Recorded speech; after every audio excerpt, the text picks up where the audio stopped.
Natsu est un sorcier cracheur de feu tout puissant qui vit dans un pays où la magie est omniprésente et où des batailles magiques à grande échelle ont lieu régulièrement. Il est membre d'une célèbre guilde de sorciers connue sous le nom de Conte de Fées. Il est en quelque sorte un champion parce que la magie du feu est l'une des capacités magiques les plus rares que l'on puisse avoir et Natsu a été entraîné par un vrai dragon nommé Emile depuis qu'il est jeune.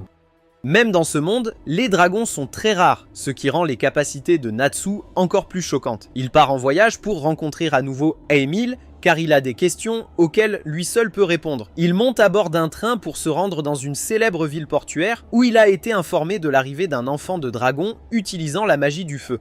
Prendre le train lui provoque beaucoup de mal des transports, mais aux côtés de son fidèle compagnon magique nommé Happy, il est capable de terminer le voyage et se promène dans la ville pour trouver Eggmill. Vous n'aimez pas l'idée de faire suivre vos activités par des supers comme Natsu Online? Eh bien, Surfshark VPN, le sponsor de cette vidéo, est là pour vous.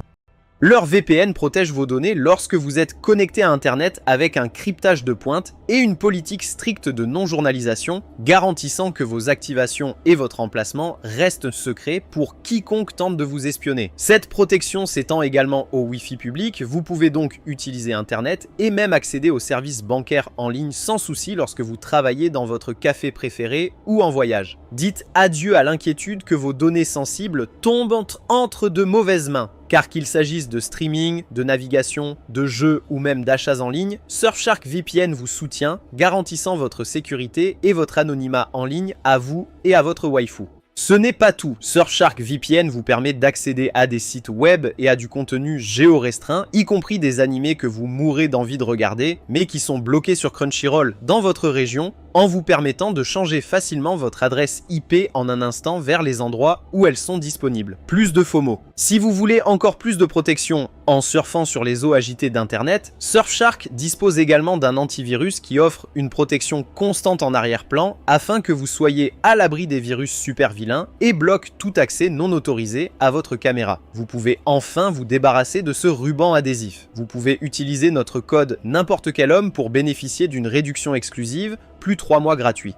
Il se promène affamé quand il aperçoit soudain un groupe de filles regroupées autour de quelqu'un qu'il appelle le sorcier du feu, ce qui l'excite car il pense que c'est Igniel lui-même. Cependant, à sa grande surprise et déception, il aperçoit juste un homme normal qui pense qu'il est très cool d'exercer sa magie sur ces filles moldues. Cependant, il n'est pas impressionné et s'en va simplement en disant que le gars n'a rien d'extraordinaire, ce qui met en colère ces filles qui ont une gousse d'ail dans la tête au lieu d'un cerveau pour fangirler sans but pour de tels idiots.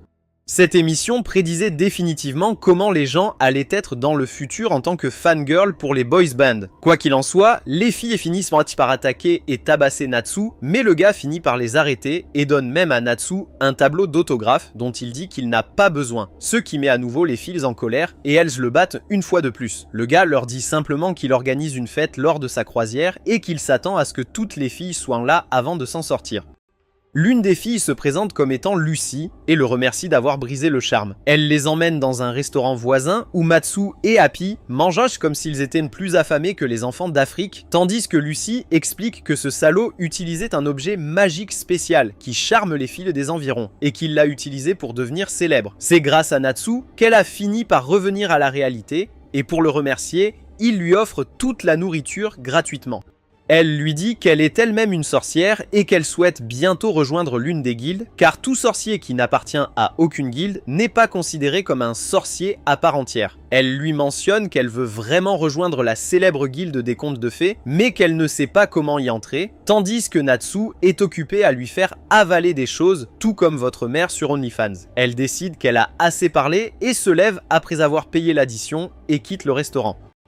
Elle s'assoit sur un banc dans un parc, lisant un magazine de magie quand soudain, le salaud de tout à l'heure sort des buissons comme un sale type et lui dit qu'il est là pour l'inviter personnellement à la fête en bateau. Cependant, elle refuse et lui dit qu'elle n'est pas aussi stupide que les autres filles et qu'elle ne sera pas hypnotisée par la magie du charme, comme elle en est consciente maintenant. Le sorcier prétend que c'était juste un coup pour se sentir plus aimé et lui dit qu'il est un homme honnête, puis ment immédiatement sur le fait qu'il est membre de Fairy Tail.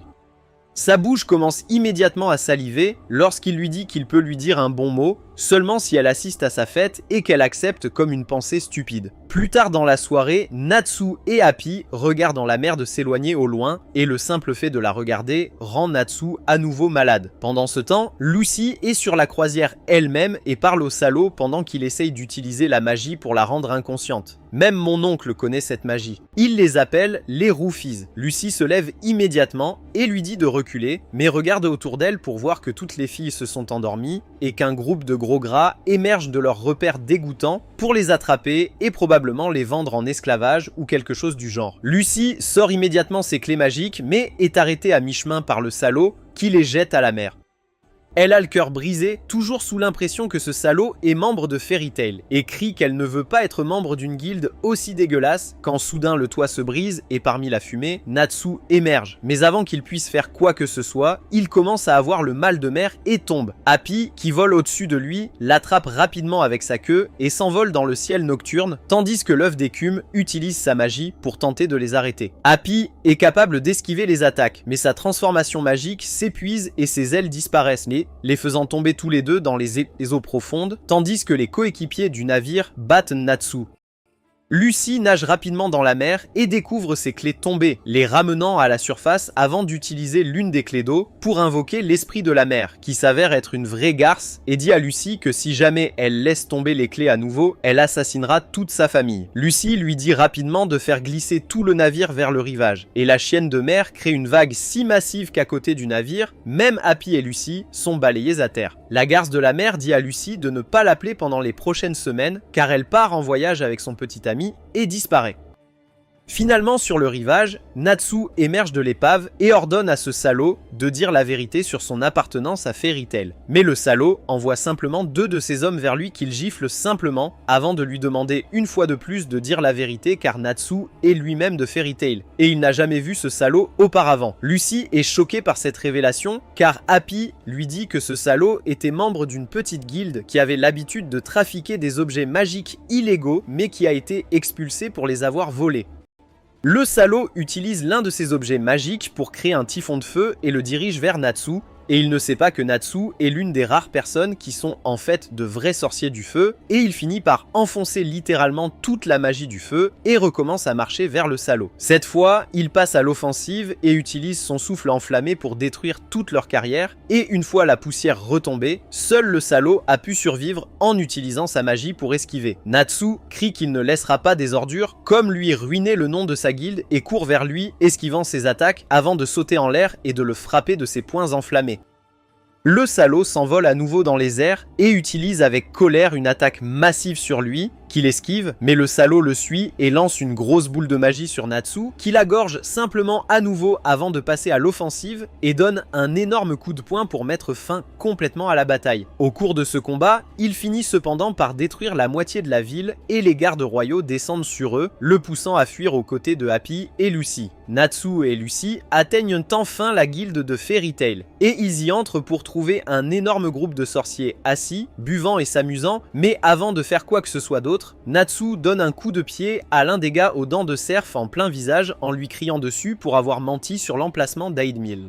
Il répond qu'il a simplement relayé l'information et une bagarre massive éclate entre eux qui implique rapidement toute la guilde. Le combat continue d'impliquer de plus en plus de personnes, ce qui fait peur à Lucy, mais elle est rassurée par un autre membre de Fairy Tail, connu sous le nom de Mira, qui est également mannequin et a probablement pensé. Elle lui dit de ne pas s'inquiéter car c'est un phénomène courant dans cette guilde avant qu'elle ne soit coincée par l'un des gros gars rejetés par Natsu. Ils décident tous finalement d'introduire de la magie dans l'équation et de commencer à utiliser des sorts. Mais avant que le combat ne puisse reprendre, une immense ombre géante émerge d'en haut, leur criant de se taire, qui écrase ensuite Natsu sous ses pieds pour le faire taire. Le géant regarde Lucy et lui demande si elle est une nouvelle recrue avant de rétrécir comme s'il venait juste d'atteindre la clarté post-neutre et lui souhaite la bienvenue dans la guilde. Il devient un homme incroyablement petit que Mira prétend être le chef de cette guilde, également connu sous le nom de Mac. Mac fait un saut périlleux et grimpe sur le balcon avant de crier au député qui détruit toujours la moitié de la ville partout où il va, avant de leur montrer un tas de papiers contenant les plaintes du conseil magique. Il affirme que Natsu a détruit la moitié de la ville portuaire et que les autres membres font toujours des ravages partout où ils vont. Mais au lieu de les châtier, il finit par les encourager à suivre leur cœur affirmant que les sorciers sont comme des animaux sauvages qu'on ne peut pas contrôler. Lucy prend enfin la marque du conte de fées et elle se dirige vers Inatsu qui regarde le tableau pour trouver une quête qui lui convient lorsqu'un jeune garçon arrive dans la guilde directement vers Mac et lui demande si son père est revenu ou non. Mac dit au garçon de rentrer à la maison car son père est un sorcier et peut prendre soin de lui-même, mais le garçon s'agite disant qu'il était censé venir il y a 4 jours et frappe Mac directement au visage avant de s'enfuir. Natsu surprend cela, frappe le tableau et attrape ses affaires avant de quitter la guilde pour trouver le père du garçon. Mira explique à Lucy que le père de Natsu l'a quitté quand il était très jeune, tout comme le mien, et qu'il a été élevé par un dragon nommé Émile. Le dragon lui a appris tout ce qu'il sait aujourd'hui, de la lecture, de l'écriture à la magie et au combat.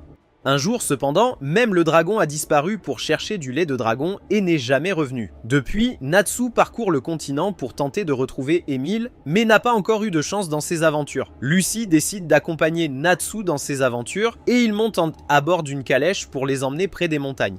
Matsu est à nouveau malade à cause du voyage, mais est heureux de sortir lorsque la voiture s'arrête à cause du terrain épouvantable. Matsu descend joyeusement de la voiture et, avec Happy et Lucy, ils commencent à gravir la montagne géante. Lucy n'est pas équipée pour le froid puisqu'elle porte la robe préférée des pensées, tandis que Natsu n'a aucun problème avec le froid grâce à la magie du feu. Lucy en a enfin assez et utilise ses clés magiques pour invoquer une horloge géante. Je suis aussi surpris que vous tous, ne vous inquiétez pas. Elle entre dans l'horloge pour sentir la chaleur et dit à Natsu de la ramener à la guilde, ce qui l'énerve, et il avance, la laissant seule.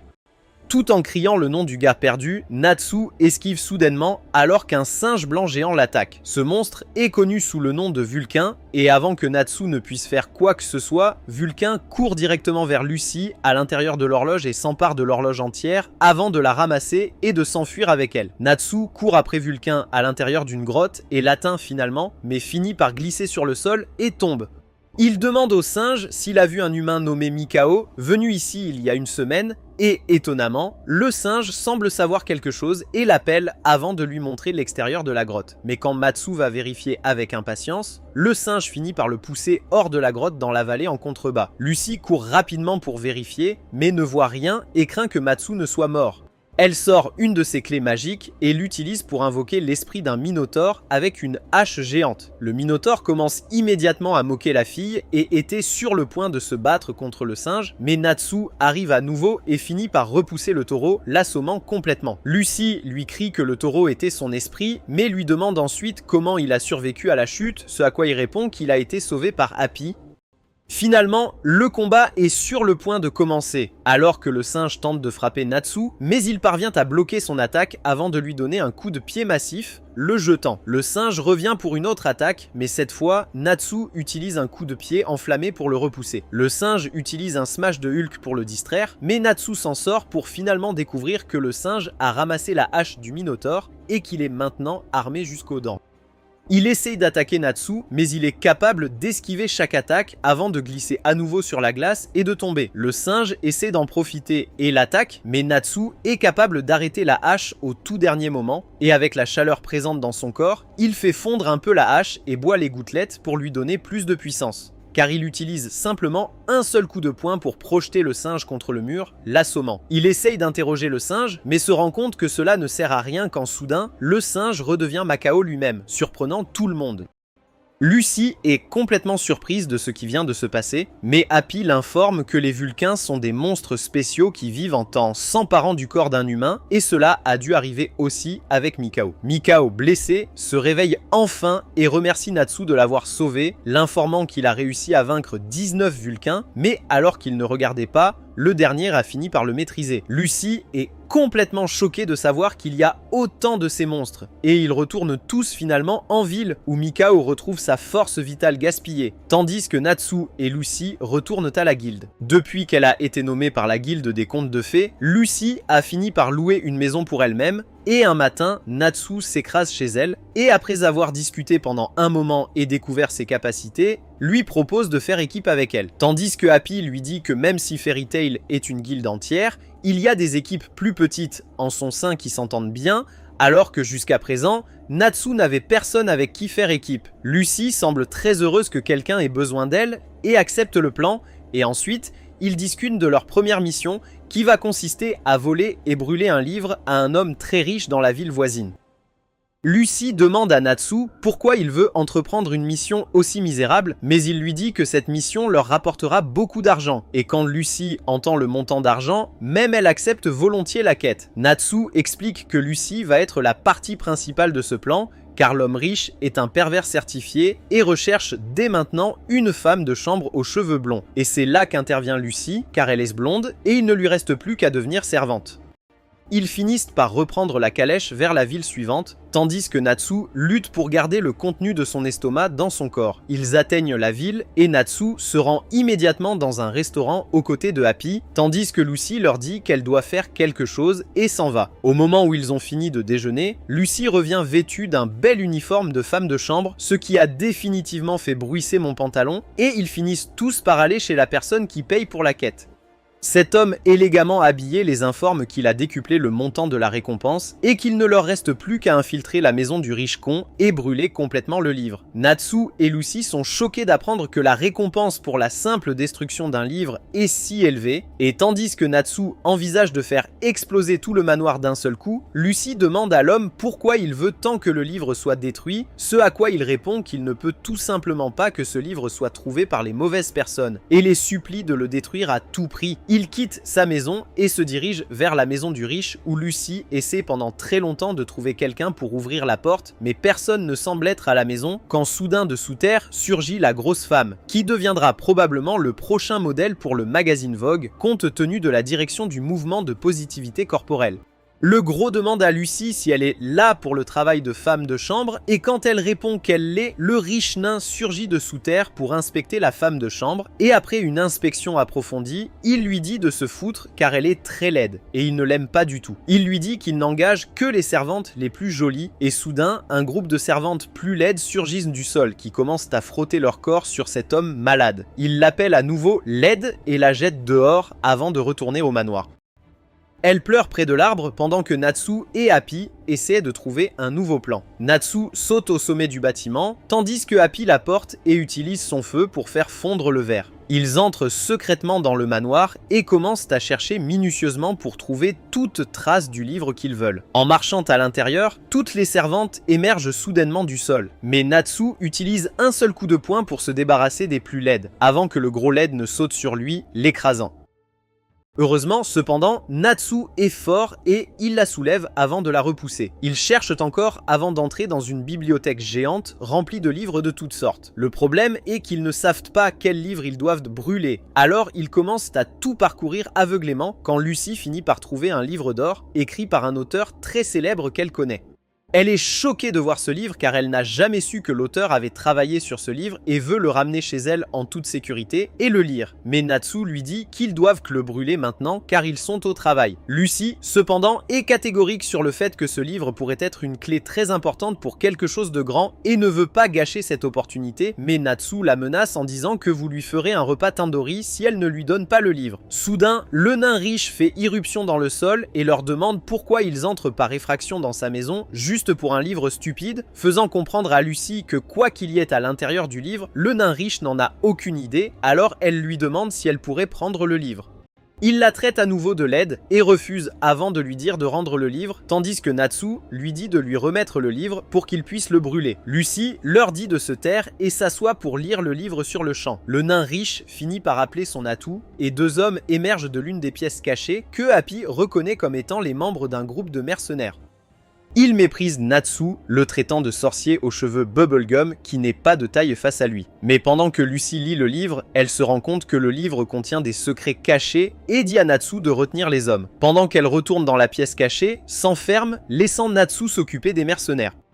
Le nain riche dit aux mercenaires de s'occuper de Natsu pendant qu'il s'en prend à Lucy. Natsu attaque immédiatement, mais l'un des gars utilise simplement une poêle à frire pour arrêter son attaque, lui disant qu'il n'a aucune chance contre eux car ils sont spécialisés dans la lutte contre les sorciers du feu. Il le repousse et lui donne des coups de pied à l'extérieur, mais il parvient à retrouver son équilibre, tandis que tous deux se lancent à nouveau dans des attaques que Natsu est capable d'esquiver de manière experte. Il dit au duo de faire de leur mieux, et ils finissent par faire une attaque combinée, et l'un des gars le frappe avec la poêle, tandis que l'autre le frappe au sol. Nadès, cependant, est un dur à cuire et se remet sur pied sans aucun problème avant d'utiliser son souffle enflammé contre eux. Les deux mercenaires semblent s'attendre à cette attaque puisqu'ils utilisent leur poêle à frire pour absorber la magie et la renvoyer vers Natsu, pensant qu'ils l'ont tué.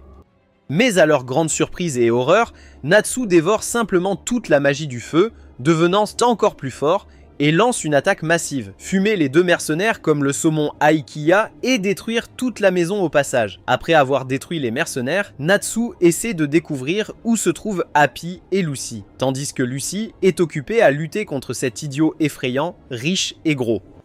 Il l'attrape et lui dit de laisser tomber le livre, mais elle refuse catégoriquement, tout en faisant de son mieux pour le dégager de ses bras. Mais l'homme finit par la pencher et me rappelle une Haname cultivée que je regardais, y compris un vilain salopard. Mais heureusement, Happy vient à la rescousse et repousse le gars, libérant Lucy, mais sa transformation s'use et il finit par tomber dans un égout où il apprécie étonnamment son séjour. Lucy sort une de ses clés et dit au gros de reculer avant d'utiliser sa magie pour mettre fin à ses jours. Mais le fluage est l'un des méchants les plus étranges que j'ai jamais vus, car il se fraye simplement un chemin à l'intérieur du sol et commence à attaquer Lucy dans plusieurs directions pendant qu'elle essaye d'esquiver. Il lui dit de leur révéler le secret contenu dans le livre et s'il les dirige vers un trésor, mais elle répond qu'elle ne lui révélera jamais de quoi parle réellement ce livre tout en essayant d'esquiver son barrage constant d'attaques. Il lui dit que c'est lui qui a dit à cet auteur d'écrire un livre pour lui, mais que l'auteur a refusé, alors il a fini par menacer les moyens de subsistance de sa famille et l'a emprisonné dans une petite cellule tout en le forçant à écrire un roman sur lui. Le pauvre auteur ne voulait pas gâcher son héritage en écrivant un livre stupide, alors il a fini par écrire sur lui un livre trash très médiocre qui n'a jamais été publié car le gros ne l'aimait pas assez. Lucy, cependant, affirme que le livre est plus que ce qu'il semble être. À première vue, cela peut ressembler à un livre ordinaire, mais l'auteur était un sorcier et il a fini par utiliser la magie pour faire en sorte que le livre ne puisse être lu que par la personne à qui il veut l'offrir. Cela choque Fatty qui a peur que le livre puisse contenir des informations sur ses opérations sournoises et fait de son mieux pour obtenir le livre, mais échoue. Elle sort finalement l'une des clés magiques et invoque un esprit sous la forme d'un homme avec des ciseaux dans les mains qui pense qu'il est un crabe ou quelque chose comme ça. Il s'avère cependant que même le gros a des clés magiques et il les utilise lui-même pour invoquer le gros futur mannequin grande taille de Vogue, mais à la surprise générale, Natsu arrive à ses côtés. Lucy est choquée de voir cela et lui demande comment il a pu les trouver, mais il explique simplement qu'il a vu la baleine bouger, alors il l'a attrapée et est simplement venu ici. Matsu saute d'elle alors qu'elle essaie de le frapper, mais il esquive et utilise son énorme souffle enflammé pour la faire exploser. Pendant ce temps, Lucy utilise son fouet pour capturer le gros et le jette vers l'homme crabe, qui utilise ses ciseaux pour lui couper les cheveux. Bon sang, cet animé est super bizarre. Quoi qu'il en soit, il s'échappe du manoir avant qu'il ne s'effondre devant eux et retourne vers la personne qui a lancé la quête du livre. Il est choqué de voir le livre et leur dit qu'il voulait qu'il soit brûlé, mais Lucy lui dit qu'elle pense qu'il devrait le lire. Le gars semble toujours très inquiet, mais Lucy lui dit qu'elle sait la vérité, qu'il est le fils de l'auteur principal et lui dit que le livre lui est dédié. Alors pourquoi veut-il qu'il soit brûlé? L'homme répond qu'un jour son père a disparu et est revenu au bout de 3 ans, affirmant qu'il a écrit de loin le pire livre et qu'il ne veut plus écrire un seul mot avant de prendre un couperet et de lui couper le bras. Il a été admis à l'hôpital et semblait en paix, mais le fils lui en voulait tellement de les avoir laissés pendant 3 ans sans aucun contact. Mec, je n'ai eu aucun contact avec mon père depuis 20 ans et je me sentais très bien, alors ne t'inquiète pas. L'auteur est décédé peu de temps après et pendant longtemps, son fils était toujours en colère contre lui. Mais les années ont transformé sa colère en chagrin et en regret, alors il a voulu que l'œuvre pour laquelle il est mort soit brûlée. Lucy lui demande une dernière fois de vérifier ce qu'il y a dans le livre, et il finit par ouvrir le seau magique, qui réorganise étonnamment le titre entier du livre avec le contenu à l'intérieur, et il s'avère que le livre était simplement une lettre à son fils disant à quel point il est fier de lui et combien il l'aime. L'homme se met à pleurer, alors que Natsu lui dit qu'il n'a rien besoin de leur payer, car ils n'ont jamais terminé le travail, ce qui brûlait le livre et commence à s'éloigner. Lucy semble choquée de savoir comment refuser une récompense aussi élevée, mais Natsu lui dit de le suivre et explique plus tard que l'homme est très pauvre et qu'il a simplement loué un manoir géant, car personne ne poursuivait sa quête. Il pouvait s'en rendre compte car il sentait comme une personne pauvre, ce qui contrastait avec une maison riche. Ils recommencent à marcher sur l'herbe à travers les collines et la terre, et quand Lucy était fatiguée, elle a simplement invoqué l'horloge et est entrée à l'intérieur pour qu'il puisse la transporter. En marchant dans un marais, ils entendent un tas de bruit venant d'un buisson voisin et sans aucun avertissement, Matsu saute simplement dans le buisson, essayant de combattre quiconque s'y trouvait. Il s'avère que le type à l'intérieur du buisson n'était autre que Gray, un autre sorcier du conte de fées qui a la mauvaise habitude de se déshabiller. Il lui demande pourquoi diable est-il nu et il répond qu'il cherchait simplement un endroit pour pisser. Ils commencent à se chamailler et à se battre avant de s'installer, et Gray leur dit qu'ils devraient également se dépêcher de rentrer chez eux car Ezra arrive. Lucy semble avoir entendu le nom d'Ezra, qui est censé être le combattant le plus puissant des contes de fées, et Natsu et Gray semblent avoir peur d'elle, la traitant de démon capable de réduire plusieurs montagnes en poussière, et ainsi de suite. Soudain, il y a une énorme explosion là où il se trouvait, et quand la poussière retombe, il se retrouve enfoui jusqu'au cou dans le sable, tandis que Happy est capturé par un groupe de personnes qui le mettent sur un bâton en bois pour le rôtir sur un feu ouvert. Matsu leur crie de laisser Happy tranquille alors que lui et Gray sautent à terre, mangeant la merde des adversaires devant eux. L'un des gars étranges finit par utiliser la magie du sable pour piéger Matsu, mais Gray l'ignore simplement avant de dire à Lucy de sauver Happy alors qu'il va de l'avant pour écarter deux autres ennemis avant de sauver Lucy d'un poulet géant étrange. Le dernier gars semble avoir une boule magique dans les mains, mais il s'avère être simplement un stupide 10 heures de bonne aventure et il s'en sort facilement. Natsu explose finalement à travers la cage de sable et utilise un point haut et enflammé pour vaincre le dernier gars avant de les attacher tous autour d'un arbre pour les interroger. Mais avant qu'ils puissent les interroger davantage, une ombre s'approche d'eux par derrière et emporte tous leurs prisonniers d'un seul coup alors qu'ils ne peuvent que regarder. Ils retournent à la guilde où Natsu s'inquiète de ne pas avoir assez d'argent pour se nourrir parce qu'ils mangent trop, ce qui rappelle à Lucy que même elle doit gagner de l'argent pour payer son loyer. Elle se dirige vers le tableau et commence à chercher des quêtes qui lui rapportent beaucoup d'argent, mais malheureusement, la plupart des quêtes dépassaient ses capacités. Natsu l'appelle et lui dit qu'elle devrait également choisir quelque chose pour lui car ils forment une équipe, ce que Lucy n'a aucune idée de ce que ressentent. Mira commence à parler à Lucy et elle explique comment les guildes sont interconnectées et comment elles travaillent toutes pour la même cause, même si elles sont fondamentalement différentes. Sans raison, Gray et Natsu s'en prennent à nouveau à la gorge, tandis qu'un autre gars tente de draguer Lucy qui l'effraie en lui montrant les clés magiques. Alors que Natsu et Gray étaient toujours à couteau tiré, l'un des gars entre dans la guilde effrayé, criant qu'Ezra revient dans la guilde et toute l'atmosphère de la guilde change. Une jeune femme avec une armure complète entre dans la guilde avec une corne géante sur les épaules et la pose au sol, secouant toute la guilde, avant de commencer à demander où se trouve le maître de guilde. Mira l'accueille et lui dit que le maître de guilde est toujours en réunion et qu'elle peut lui laisser un message si elle le souhaite. Quelques gars lui posent des questions sur la corne mystérieuse et elle répond qu'elle a récemment maîtrisé et tué un monstre géant et que les habitants étaient si heureux qu'ils ont fini par lui offrir la corne en souvenir après quelques décorations. Elle regarde ensuite autour d'elle et crie à tout le monde de se comporter car elle entend de mauvaises choses sur Fairy Tail et sur la façon dont leurs membres détruisent tout ce sur quoi ils peuvent mettre la main. Elle châtie beaucoup de membres un à un avant de se tourner vers Natsu et Gray, qui commencent immédiatement à se laisser comporter comme des meilleurs amis en disant qu'ils s'entendent très bien. Lucy est choquée de voir cela, mais Mira répond qu'une fois que Natsu a fini par défier Ezra dans un combat, elle a fini par le tabasser, ce qui a fait de lui une vraie petite garce à chaque fois qu'elle lui parle. Ibad mérite une maman forte comme ça. Elle dit également à Lucy qu'elle a fini par battre Gray également parce qu'il ne portait pas l'uniforme approprié et qu'il est connu pour avoir battu quiconque, à son avis, ne se comporte pas correctement. Ezra se tourne vers Gray et Matsu et leur dit que d'habitude, elle aurait dû aller directement voir le maître pour ce problème, mais ils n'ont pas assez de temps. Alors elle veut qu'ils fassent tous deux équipes et l'accompagnent dans sa prochaine mission. Tout le monde est choqué d'apprendre que le puissant Ezra demande de l'aide, car elle travaille toujours seule, mais cette fois, elle demande une équipe. Natsu et Gray se regardent avec des yeux haineux mais n'osent rien dire devant Ezra et se conforment à sa demande. Le lendemain matin, Natsu, Gray et Lucy se rendent à la gare, tandis que les deux garçons sont occupés à se battre sans aucune raison. Au bout d'un moment, Ezra arrive à la gare avec un chargement de bagages qui me rappelle ma mère, alors que nous devons faire un trajet de 30 minutes en train.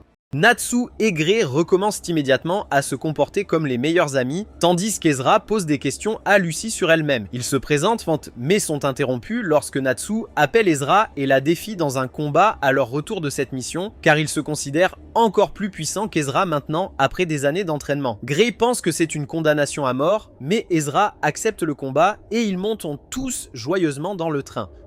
Peu de temps après être monté à bord du train, Natsu commence à s'effondrer à cause du mal des transports, et Ezra l'appelle vers elle et le laisse reposer sa tête sur elle avant de le frapper au ventre et de l'assommer pour qu'il puisse arrêter de gémir. Gray demande à Ezra de révéler les détails de la mission, et elle révèle qu'elle suit des indices sur des hommes étranges qui semblent rechercher un objet magique spécial et le mot-clé berceuse. Il semble ne pas savoir de quoi il s'agit, tandis qu'Ezra explique qu'elle était dans un bar lorsqu'elle a entendu un groupe d'hommes en parler, et dans la conversation, il mentionne le nom d'un assassin très célèbre qui faisait partie d'une des guildes, mais qui a été expulsé lorsqu'il a refusé de mettre fin à ses contrats d'assassinat, même si le Conseil magique a interdit les demandes d'assassinat.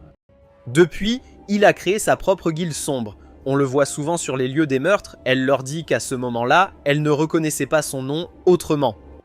Elle aurait pu appréhender les hommes sur le champ, mais ils se sont déjà échappés et c'est à eux de comprendre de quoi il s'agit. Elle dit à Gray qu'elle envisage de prendre d'assaut toute la guilde, mais qu'elle a l'impression qu'elle ne peut pas prendre toute la guilde seule. Elle a donc fini par demander de l'aide aux deux combattants les plus forts de la guilde.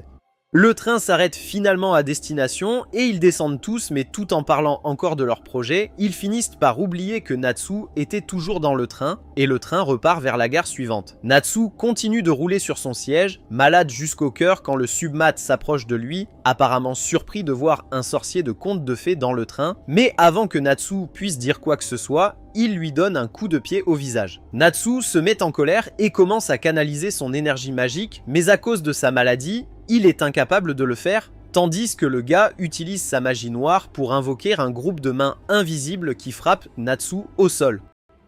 Soudain, cependant, le train finit par s'arrêter, ce qui les fait tomber tous les deux au sol et une étrange flûte fait tomber le crâne du manteau de l'ennemi. Maintenant que le train s'est arrêté, Natsu retrouve son calme et utilise ses poings enflammés pour attaquer l'ennemi, et même si l'ennemi tente de se défendre, Natsu est capable de le frapper contre le mur. Avant qu'il puisse achever l'ennemi, cependant, l'annonce s'est faite que le train est sur le point de recommencer à bouger, ce qui effraie Natsu, et il commence rapidement à sortir ses sacs et grimpe sur le train avant de sauter vers le véhicule en mouvement rapide qui est conduit par Ezra.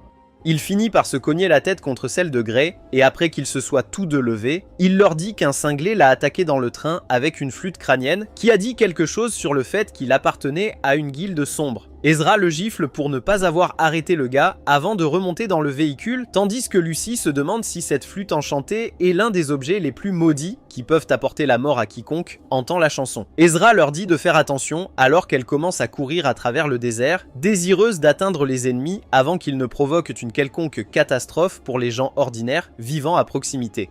Ezra continue d'accélérer vers la ville, tandis que Natsu meurt à cause du véhicule, mais Ezra ne lui prête aucun respect, car sa première tâche est d'arrêter ces méchants, quoi qu'il arrive. Ils parviennent enfin à rejoindre la gare voisine, où ils trouvent déjà une foule immense devant la gare. Les gardes annoncent qu'il y a eu un déraillement sur les voies, qui a été provoqué par des sorciers maléfiques, et Ezra se dirige immédiatement vers lui pour plus d'informations, mais il ne lui répond pas immédiatement. Alors elle finit par le frapper, et passe au gars suivant pour obtenir des informations, le frappant également, et ne répond pas immédiatement. Elle parvient enfin à obtenir des informations sur l'endroit où se trouve la guilde noire et tous se précipitent à l'intérieur. Tandis que Lucy porte toujours le corps mou de Natsu qui est malade après les longs trajets. Ils entrent à l'intérieur et trouvent un groupe de gardes militaires allongés sur le sol tandis qu'Ezra leur dit que l'armée n'était d'aucune utilité contre de tels sorciers noirs et était un gaspillage total. Ils continuent d'avancer et atteignent finalement la zone pour trouver toute la guilde noire rassemblée, debout contre eux aux côtés de l'assassin que j'appellerai le faucheur. Lucy essaie de réveiller Natsu, lui disant que ce n'est pas le moment de dormir car les ennemis sont à proximité, mais Natsu est encore à peine conscient. Ezra demande à Reaper qu'est-ce qu'il va faire avec la flûte ici et il prend simplement son envol avec l'aide de sa magie du vent. Et comme un pigeon sans emploi, il finit par s'asseoir devant le haut-parleur du mégaphone du train, leur disant qu'il va jouer de la flûte depuis la salle de contrôle et que le haut-parleur amplifiera le bruit, tuant tous ces gens qui se tiennent à l'extérieur de la gare. Et s'il parvient à augmenter encore le volume, il pourrait même rendre le son audible dans toute la ville, provoquant des massacres. Le type aux cheveux bizarres, qui a rencontré Natsu dans le train, les interrompt et utilise ses mains magiques pour essayer de les attaquer, mais Natsu finit par se réveiller après avoir entendu sa voix et est facilement capable de bloquer les attaques, totalement excité une fois de plus. Le faucheur dit simplement à ses subordonnés de s'occuper des sorciers des contes de fées et il disparaît tout simplement. Cependant, avant qu'ils puissent commencer à se battre, Ezra dit à Matsu et Gray qu'ils devraient suivre la faucheuse, et que s'ils se battent ensemble, même la faucheuse tomberait devant eux. Elle leur dit qu'elle prendra soin des membres restants de cette guilde et les pousse à avancer, leur disant de travailler ensemble. Ils courent tous les deux devant, mais deux des membres de la guilde noire, dont le type à tête de navet, finissent par les suivre, tandis qu'Ezra se prépare à s'occuper des autres. Ezra invoque enfin son épée et se prépare au combat, disant aux membres de la guilde sombre de se rendre, mais ils finissent par l'attaquer d'un seul coup. Mais maman est super forte et elle commence à battre des hordes d'ennemis à la fois. Certains utilisateurs de magie essaient de lui tirer des projectiles magiques, mais elle est capable de simplement les esquiver et de changer son épée contre une lance avant de frapper à nouveau un groupe d'ennemis. Elle change ensuite à nouveau son arme en un ensemble de petites épées et commence à attaquer les ennemis, les choquant profondément car ils n'ont pas vu un utilisateur magique comme elle qui peut changer d'arme aussi facilement. Lucy est confuse quant à ce qui se passe, mais Happy l'informe qu'Ezra a essentiellement un portail secret dans le cul qu'elle utilise pour stocker un tas d'armes, mais que changer d'arme prend généralement beaucoup plus de temps que ce qu'elle voit en ce moment. Regarder Ezra devenir une patronne allume une flamme à l'intérieur de Lucy qui sort une de ses clés magiques et appelle à nouveau le garçon crabe. De nombreux ennemis tentent d'attaquer Lucy en même temps, mais le garçon crabe est capable de trancher leurs armes tout en leur donnant à tous une coupe de cheveux merdique en même temps. Cependant, il reste encore un tas d'ennemis et Ezra en a assez et décide de se transformer en sa forme finale. Elle canalise son énergie magique et invoque une belle armure magique dans laquelle elle ressemble à une dominatrice totale. Elle invoque un tas d'épées volantes autour d'elle, tandis que les gars la regardent simplement avec admiration. Elle utilise ensuite l'épée pour vaincre chacun d'entre eux, à l'exception d'un mec dégingandé et d'un gros. Les gars dégingandés tentent de l'attaquer, mais elle le vainc facilement, avant de revenir à la normale. Le gros est terrifié par elle et s'enfuit, et Ezra dit à Lucy de le suivre et de le vaincre, tandis qu'elle se met à genoux à cause de la surutilisation de ses capacités magiques. Elle se dirige ensuite vers le balcon et avec un mégaphone, crie aux gens en bas de courir pour sauver leur vie et d'enterrer leurs portes alors que la station a été reprise par une organisation maléfique qui tente de leur jeter une malédiction mortelle. Heureusement, tous les gens commencent à s'enfuir effrayés, tandis qu'elle dit aux gardes de faire de même. Pendant ce temps, Matsu et Gray tentent toujours de trouver le faucheur et tout en se chamaillant, ils atteignent un carrefour où ils sont obligés de se diviser en deux équipes pour rechercher l'ennemi. Grace se dirige vers la salle de contrôle mais trouve qu'elle est vide, quand soudain il est attaqué par le mec momie mais esquive son coup. La momie continue de l'attaquer mais il continue d'esquiver les attaques quand finalement il décide de riposter et crée un bouclier de glace pour bloquer les attaques, avant de créer des points de glace pour riposter. Grace se rend compte que leur plan doit être différent et demande à la momie quel est son véritable plan, tandis que la momie sourit simplement et prétend que le parvent doit être en place maintenant et qu'ils ne peuvent rien faire pour sauver qui que ce soit maintenant. Gray l'attrape par le col et le pousse contre le mur, le forçant à dire la vérité, quand la momie répond que détourner la station n'était que la première partie de leur plan, afin qu'ils puissent se débarrasser des sorciers embêtants comme eux. Maintenant que le parvent est créé, ils ne peuvent pas quitter la station et, entre-temps, le faucheur se rendra dans la ville suivante où se déroule la réunion de tous les maîtres de guilde. Il fera ensuite retentir le chant de la flûte enchantée là-bas, les tuant tous et renversant le conseil magique actuel. Pendant que Grey est distrait par cela, la momie est capable de le frapper avec ses étranges tentacules. La momie attrape alors Grey avec ses étranges tentacules, mais il est capable d'utiliser sa magie de glace et gèle les tentacules avant de les briser en morceaux. Il se dirige ensuite vers la momie et le gèle complètement avant d'avancer.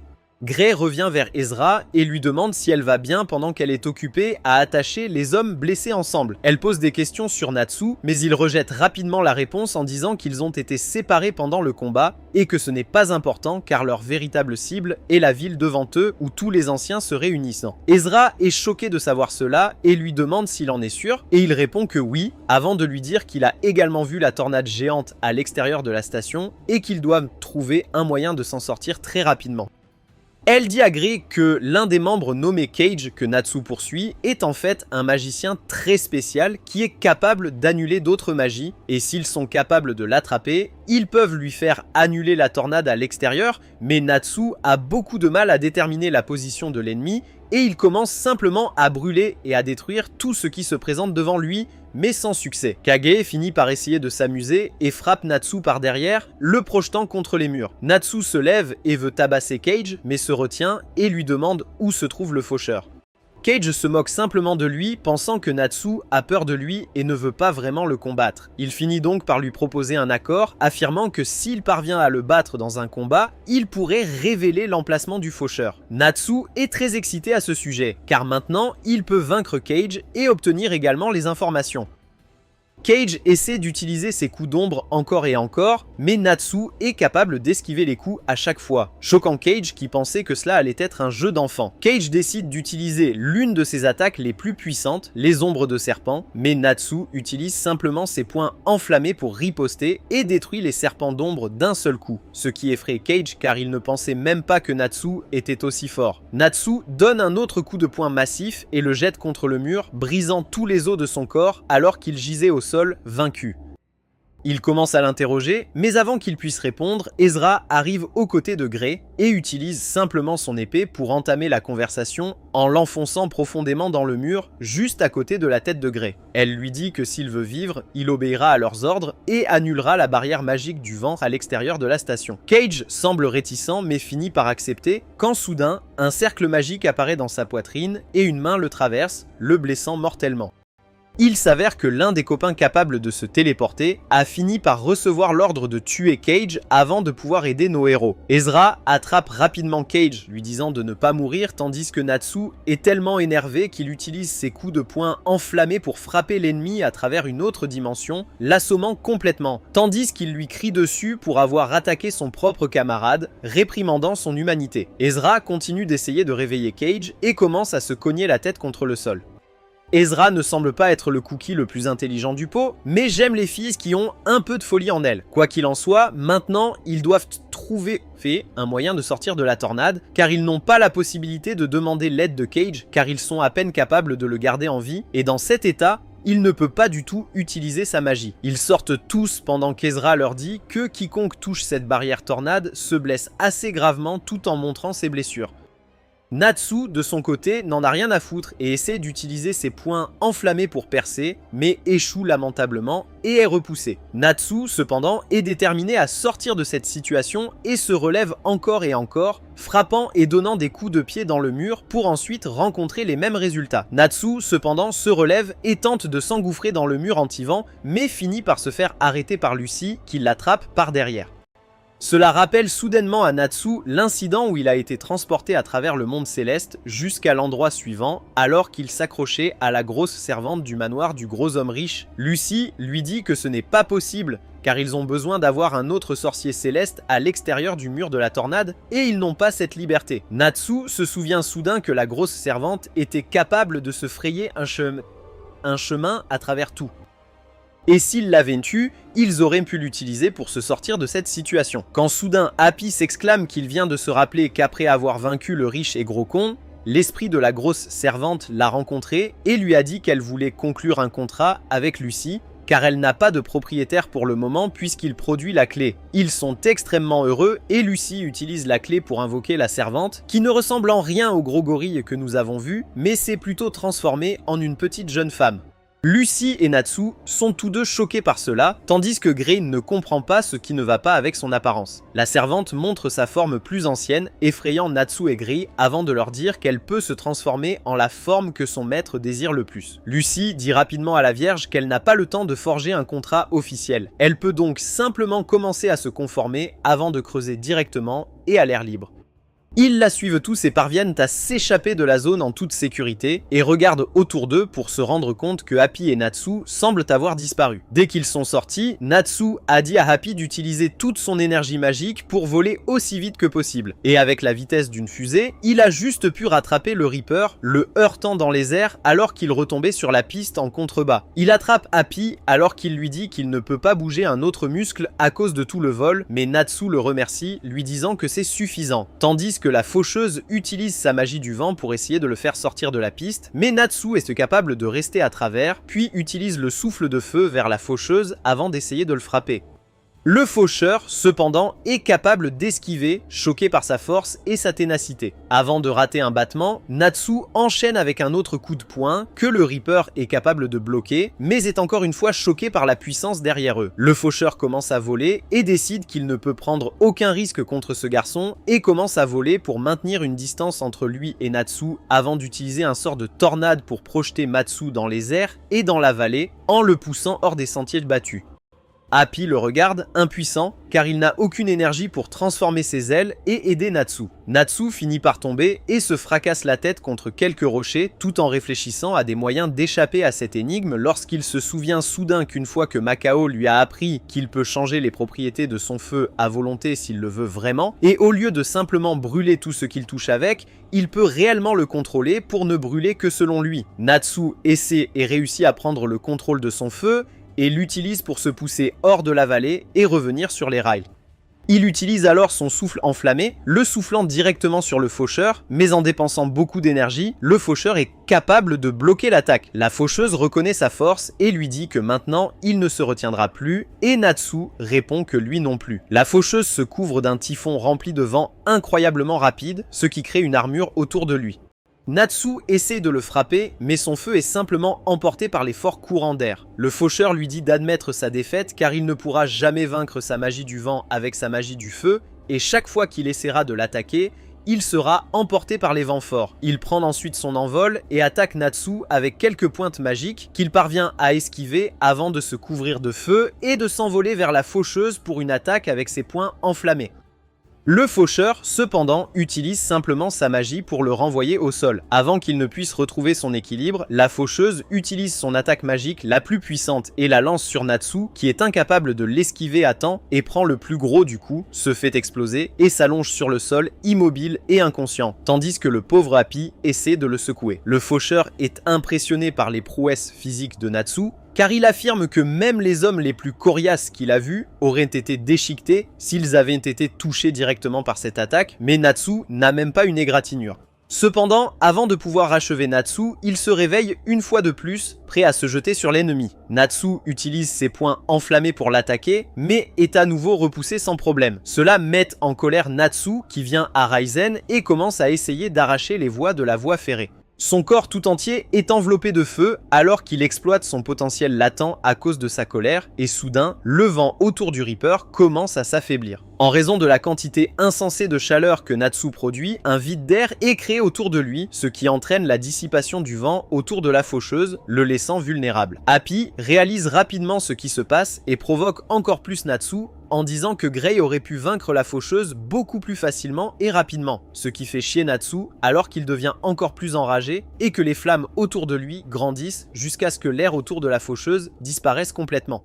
Natsu déclenche alors un coup de poing nucléaire, ce qui donne au faucheur des flashbacks d'Hiroshima alors qu'il est propulsé dans l'oubli par un seul coup de poing, perdant immédiatement la bataille, tandis que Happy et Matsu célèbrent. Peu de temps après, Eun, Hirza, Gray et Lucy arrivent sur place, aux côtés d'une cage blessée, horrifiés de voir que le membre le plus puissant de sa guilde a été vaincu par un seul sorcier. Hirza semble être super faible à cause des combats et de la conduite, tandis que Natsu et Gray se demandent à nouveau qui est le plus fort.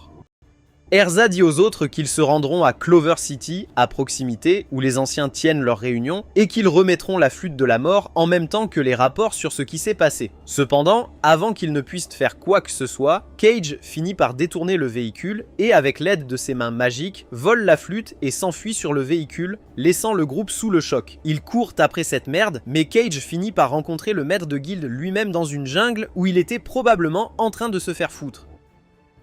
Cage pense que c'est son ticket en or et demande à Mac s'il pourrait lui jouer une chanson. Mac le regarde et lui dit que la flûte a l'air moche et dérangeante, mais Cage l'ignore, lui disant que ce sera son honneur de jouer pour un sorcier. Mac lui dit d'y aller juste au moment où la fête arrive à proximité, mais il est arrêté par d'autres maîtres de guilde qui leur disent de rester et de regarder. Max se tient là avec confiance, disant à Cage de jouer de la flûte, mais les yeux inébranlables et le regard bienveillant du maître de guilde changent le cœur de Cage, alors qu'il décide qu'il ne veut plus se venger et laisse tomber la flûte au sol. Soudain, cependant, la flûte prend vie par elle-même et appelle tous les autres sorciers des chattes avant de devenir un monstre géant et leur dit qu'elle détruira l'humanité telle qu'elle. Tous les sorciers sont choqués de voir la flûte devenir sensible et il s'avère qu'il y avait une armée royale marchant à proximité qui a repéré le monstre et a tenté de l'attaquer, mais le monstre tire simplement une explosion d'énergie sur une montagne voisine, transformant les montagnes en poussière, obligeant Amy à mettre la queue entre ses jambes et à s'enfuir. Erza dit à Natsu et Gray qu'ils doivent éliminer ce monstre ensemble et ils commencent à se chamailler entre eux, disant qu'ils peuvent vaincre le monstre seuls, mais un regard froid d'Erza les ramène tous les deux en ligne et ils se mettent en formation pour établir un plan d'attaque. Ils se précipitent vers le monstre et sautent dans les airs, tandis qu'Erza se transforme en déesse et frappe massivement le monstre, tandis que Gray utilise sa magie de glace pour poignarder le monstre avec plusieurs pointes de glace et Natsu couvre ses points de feu et l'utilise pour frapper le monstre directement au visage. Cela met le monstre en colère et tente de l'abattre, mais ils esquivent tous avant qu'Erza et Gray ne l'attaquent à nouveau, ouvrant la voie à Natsu pour lancer une autre frappe massive. Le monstre décide de jouer le chant de la mort sur le champ pour mettre fin au combat et à la vie de tous ceux qui se trouvent dans la zone. Le monstre prend d'une profonde inspiration et commence à jouer ce son, tandis que tout le monde se bouche les oreilles, mais il s'avère que le combat a entraîné la formation de plusieurs trous dans le corps du monstre, endommageant essentiellement la flûte et incapable de produire aucun son.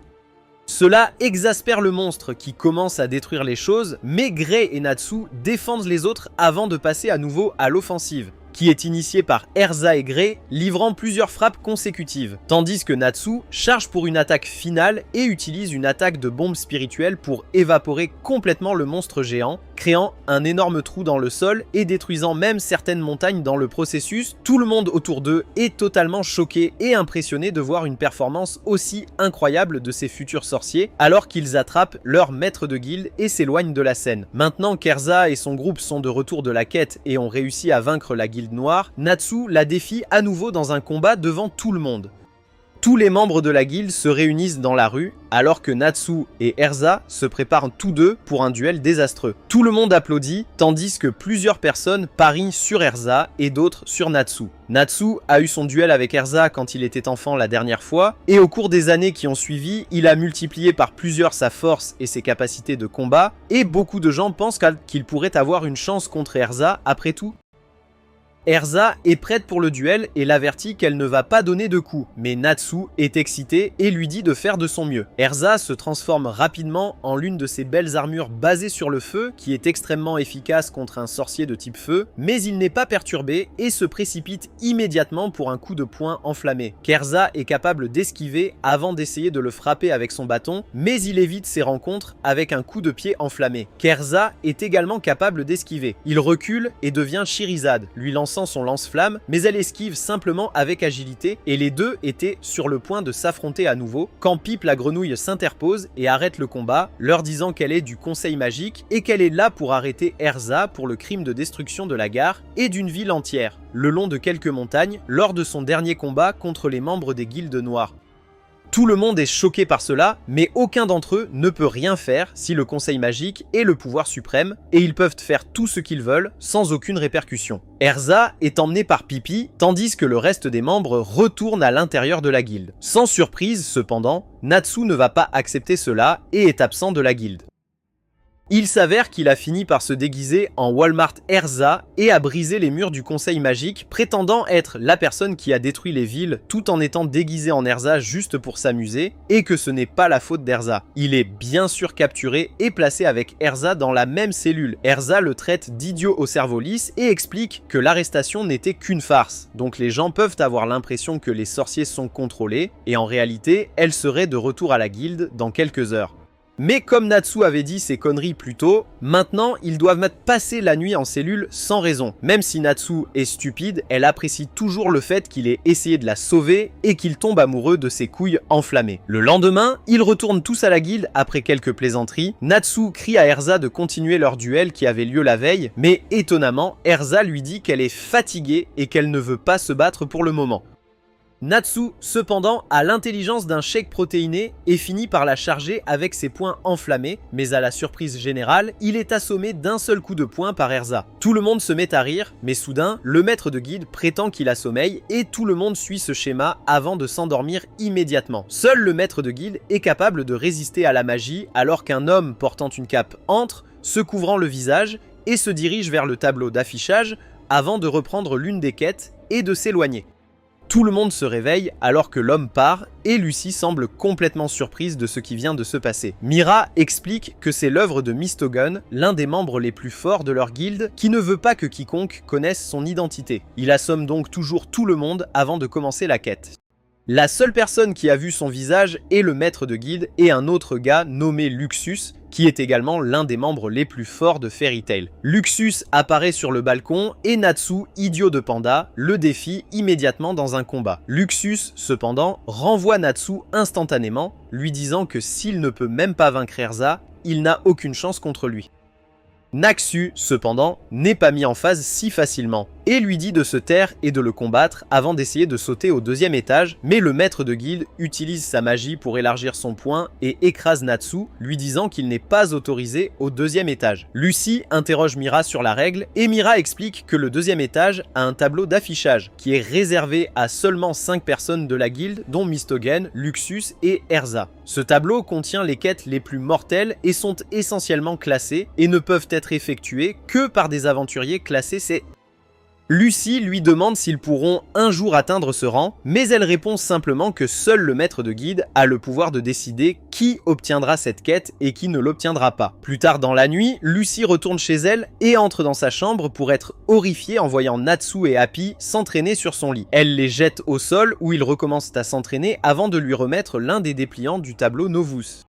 Lucy le regarde et est horrifiée de voir qu'il s'agit d'une des quêtes classées dont parle Miro. Elle demande à Natsu d'où il l'a obtenue et il s'avère que Happy l'a volée. Natsu lui dit qu'il va se lancer dans cette quête et veut qu'elle l'accompagne car il veut faire ses preuves auprès du maître de guilde, mais Lucy refuse catégoriquement, lui disant que c'est un suicide et qu'il devrait l'oublier.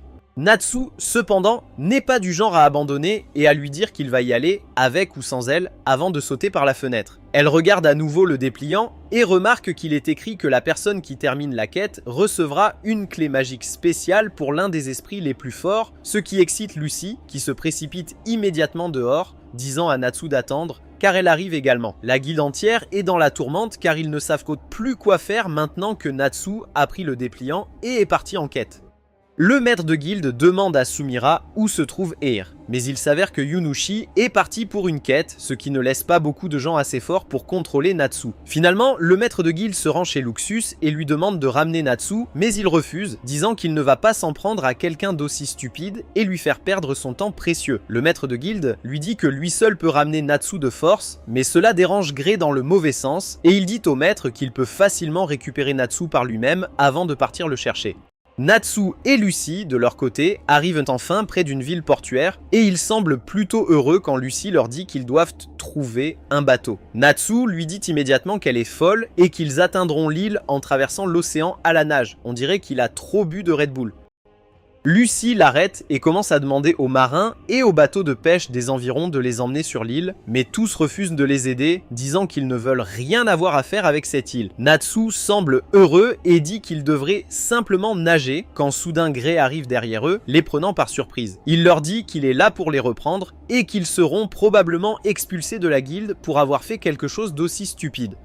Lucy semble horrifiée, mais Natsu reste imperturbable, lui disant qu'il ne reviendra pas. Lui et Gray étaient sur le point d'en venir aux mains quand l'un des marins leur a demandé s'ils étaient des sorciers qui lèveraient la malédiction de l'île, et Natsu répond immédiatement qu'ils sont bien des sorciers qui sont là pour sauver l'île. Il leur dit qu'il les emmènera sur l'île, mais Gray commence à leur dire qu'ils n'iront nulle part lorsque Natsu l'assomme et le jette dans le bateau à leur côté. Au moment où Gray se réveille, Natsu est en désordre, vomissant dans la mer, tandis que le marin leur dit que personne n'aime s'approcher de l'île parce qu'elle est maudite, et il attendait avec impatience de trouver quelqu'un qui pourrait lever la malédiction. Lucy lui demande de quel genre de malédiction il parle, mais le marin ne répond pas, et lui montre simplement son bras qui semble être celui d'un démon. Lucy est horrifiée après avoir vu cela, et le marin lui montre finalement une île au loin, leur disant que leur destination est proche. Ils regardent tous l'île, mais en se retournant, ils découvrent que le marin semble avoir disparu. Et avant qu'ils puissent comprendre ce qui s'est réellement passé, une énorme vague s'élève et ils finissent par s'y envelopper, pénétrant dans l'eau. Ils se réveillent le lendemain sur la rive de l'île et, heureusement, ils semblent tous aller bien. Natsu est reconnaissant de toucher à nouveau la terre ferme et court autour de l'île avec joie. Lucy sort le dépliant et lit qu'il y a un village à l'intérieur de cette île et que l'ancien du village a demandé la quête, ils doivent donc aller le rencontrer. Gray se lève et leur dit d'attendre, mais Natsu lui dit qu'il ne peut pas les reprendre car le bateau est introuvable.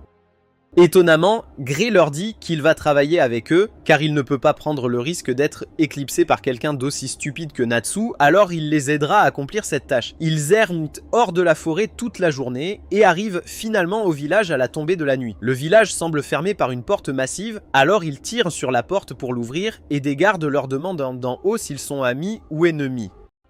Lucy leur crie qu'ils sont les sorciers du conte de fées de la guilde, mais le village n'a pas été informé de leur arrivée. Ils doivent donc leur montrer leurs emblèmes avant d'être accueillis à l'intérieur du village. Ils sont accueillis par l'aîné qui les remercie d'avoir accepté le poste avant de leur parler de la malédiction de l'île. Il dit aux gens autour de lui d'enlever leurs robes et ils le font sans hésiter. Quand je dis quelque chose comme ça, les gens appellent ça du harcèlement sexuel. Natas et les autres sont choqués de voir que tous ces villageois semblent avoir une sorte d'anomalie et de défiguration dans leur corps, semblable à celle du marin qui les a amenés ici. Greg et Lucy sympathisent avec eux, tandis que Natsu pense qu'ils sont cool et veut aussi avoir des cornes ou des queues.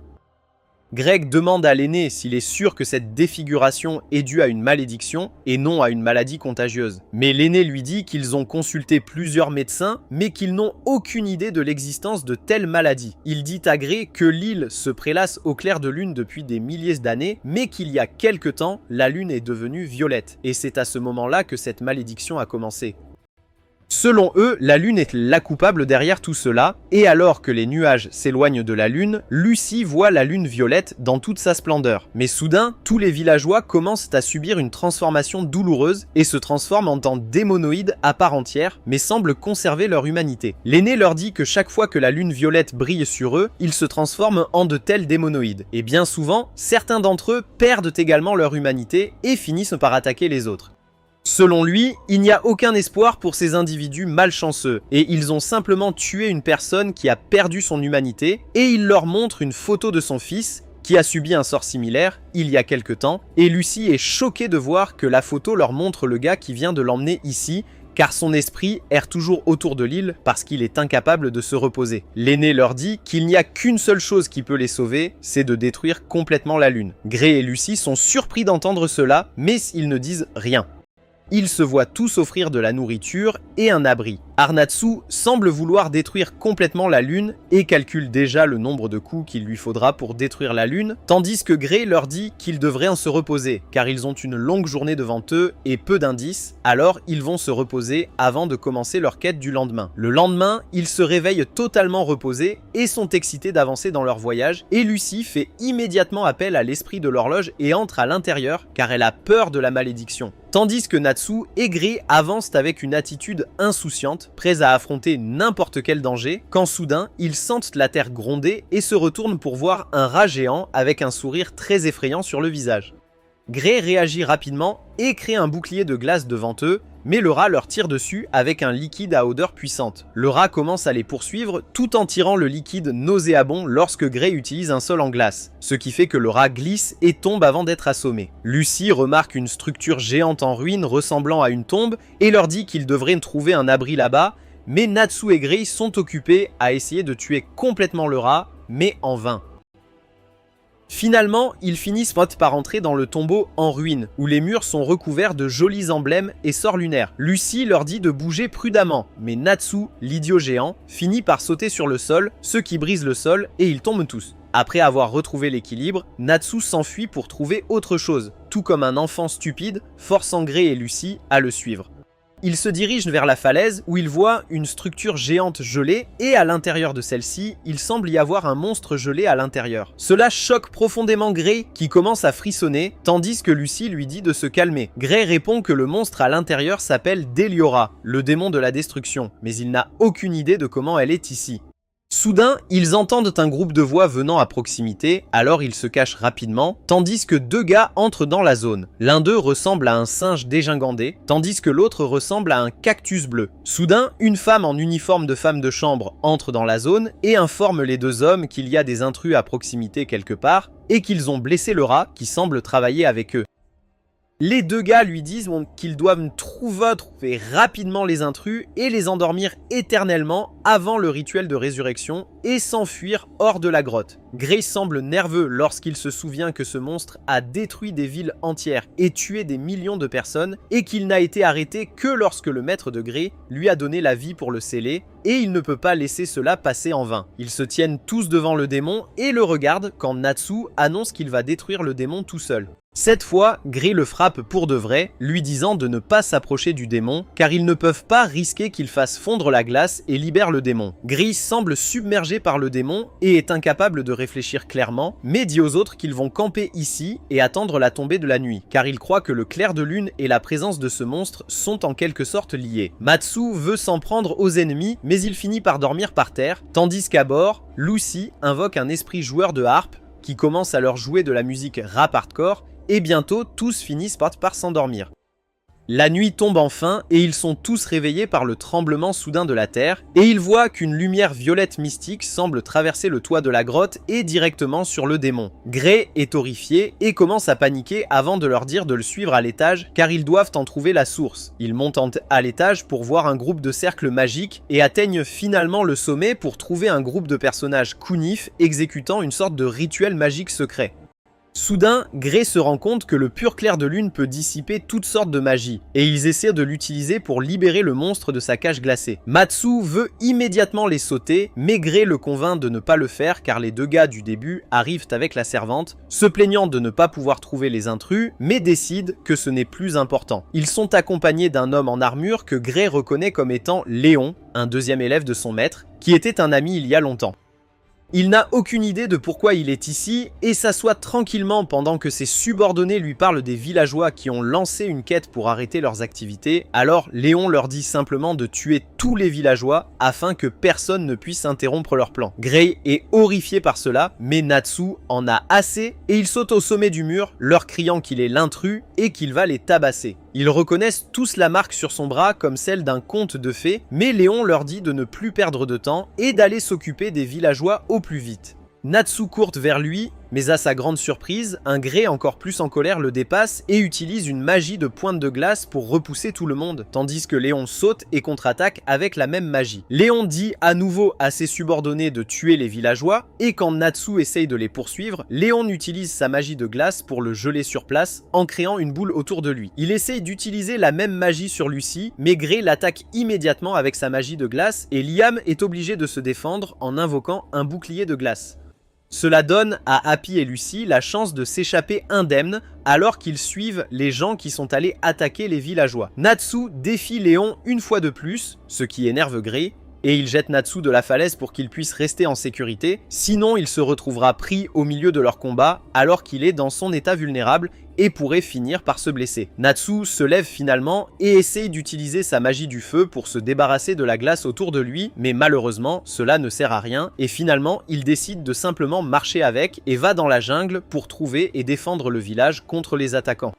Gray, d'autre part, a sa confrontation contre Léon et il s'avère qu'il y a longtemps, Gray a fini par défier Deliora, ce qui a amené leur maître à essayer de le sauver et à sacrifier sa vie pour sceller le démon. Cela a rendu Léon fou, qui voulait être meilleur qu'elle un jour, et il a gardé cette rancune contre lui jusqu'à ce jour. Il utilise son poing magique glacé pour frapper Gray, qui est jeté mais se relève une fois de plus, malgré toutes les blessures. Léon s'énerve et crée une bande d'aigles avec de la glace avant de l'envoyer vers Gray. Il utilise immédiatement un mur de glace, mais Léon l'a prédit et les aigles évitent le mur et se courbent pour frapper le carré de Gray dans le corps. Gray n'a cependant pas perdu son esprit puisqu'il saute et crée un marteau de glace, mais celui-ci est immédiatement détruit par Léon qui le force à reculer. Gray commence à devenir désespéré et utilise l'une de ses attaques de pointe de glace les plus puissantes, ce qui oblige les partisans de Léon à s'enfuir, mais Léon la détruit simplement et dit à Gray d'admettre sa défaite car il ne pourra jamais le battre et utilise un dragon de glace pour infliger un coup mortel à Gray. Gray cependant n'a pas encore perdu le moral et continue de se lever encore et encore, ce qui énerve Léon, et il commence à lui lancer une série d'attaques folles tandis que Gray ne se défend même pas, ne pouvant pas supporter la culpabilité d'être responsable de la mort de son professeur. Tandis que Léon lui dit qu'il n'y a qu'une seule façon de prouver qu'il est meilleur que son professeur, c'est de faire revivre ce monstre et de le vaincre une fois de plus.